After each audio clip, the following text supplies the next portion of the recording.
không gió tu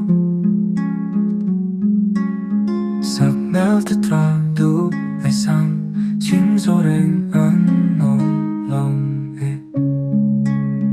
và sắm thơ mùi tê y biển nam mùi y núi ám mùi và tính te heron y môi choang này e ao sắc mèo tra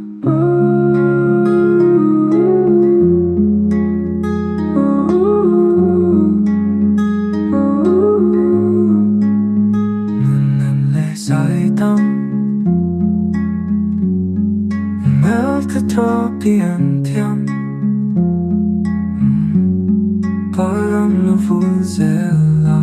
phong khua tình môi ân